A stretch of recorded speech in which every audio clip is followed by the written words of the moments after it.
You're alone in a dark room. The house is quiet, and suddenly, for no reason at all, the hair on the back of your neck stands up. You feel it. Something is wrong. Nobody told you to feel that. No one taught you that fear. It just arrived, fully formed, like it's been sitting inside you your entire life, waiting. Here's the unsettling part. That feeling is not new. It is not modern.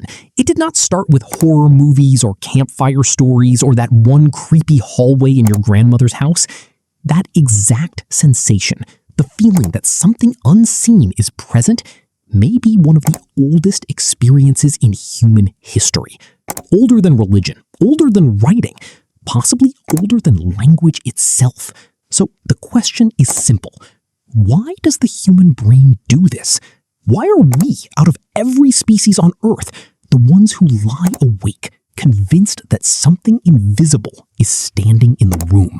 Let's start with what anthropologists actually found. Belief in spirits, ancestors, or unseen presences appears in nearly every known human culture throughout history, separated by oceans, mountains, and thousands of years, with no contact between them. Tribes in the Amazon believed it. Ancient civilizations in Mesopotamia believed it. Aboriginal communities in Australia believed it. That kind of pattern doesn't happen by accident. When the exact same belief shows up independently across completely disconnected human groups, scientists start asking a different question. Not is it true, but why would evolution build this into us in the first place?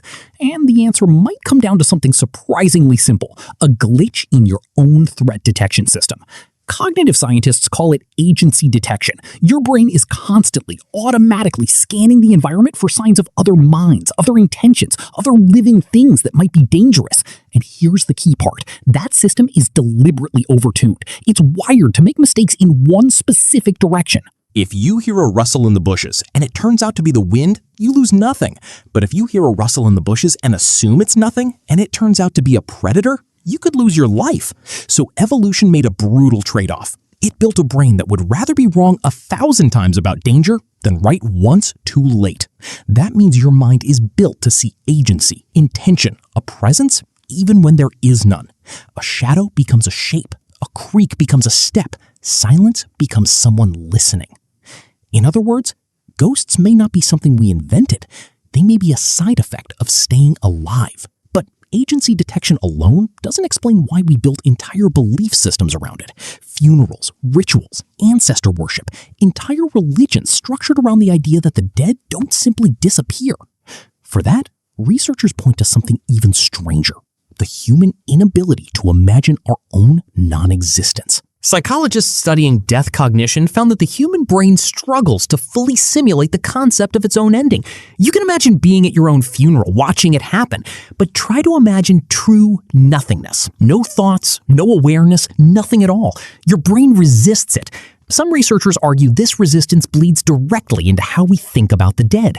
If we can't imagine our own minds disappearing, it becomes almost natural to assume other minds don't simply vanish either. So here's where it lands. A nervous system built to detect danger before it's seen. A mind that cannot fully imagine its own end. Combine those two ancient mente glitches and you get something extraordinary.